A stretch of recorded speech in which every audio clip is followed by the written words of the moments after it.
सुना तारू हो का हो? देखा तारी बड़ा कमर हिलावा तारू। तो हिलाई ना, तोहार का छाती फाटता। अरे करे जवा पर छुरी चल जाता हो। तो तोहरे पर चलता, हम का करी?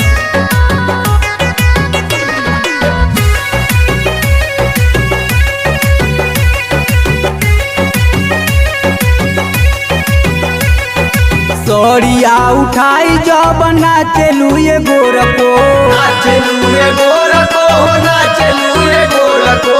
बनिया जहाज वाली लागेलू समर को, करे जवाली हलुकारी नाच के पतर को, करे जवाली हलुकारी नाच के पतर को, करे जवाली हलुकारी नाच के पतर को, करे जवाली हलुकारी नाच के पतर को।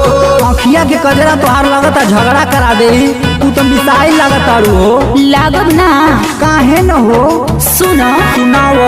उठावा के लाली राजस्थान से मंगैली, अखिया में काजर सुर में दार हम लगैली। कमर में साड़ी खोसी नाचबे पतर को, कमर में साड़ी खोसी नाचबे पतर को, कमर में साड़ी खोसी नाचबे पतर को, कमर में साड़ी खोसी नाचबे पतर को।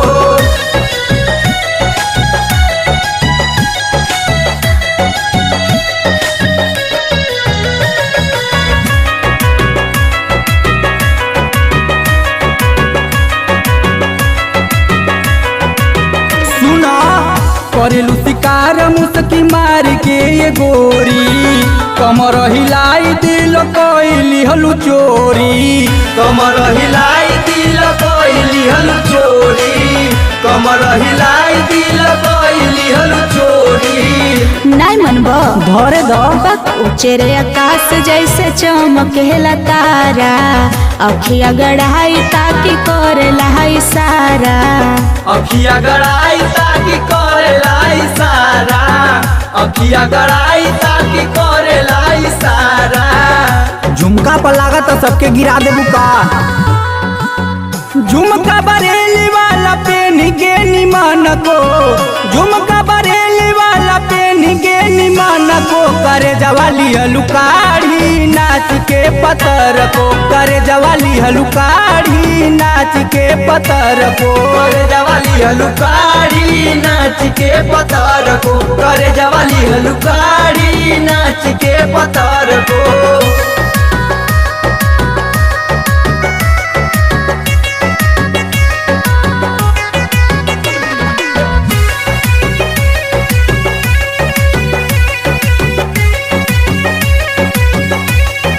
तारू हो गाल के गोराई तोहर से बकस मीरिया, आवन तू सटरज विशाल के हो भीरिया, आवन तू सटरज विशाल के हो भीरिया, आवन तू सटरज विशाल के हो भीरिया।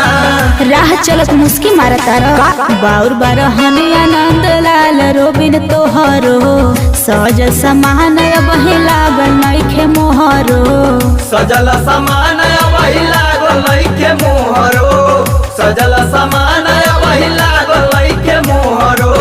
ना मनबू लागत जान ले ये लेबू।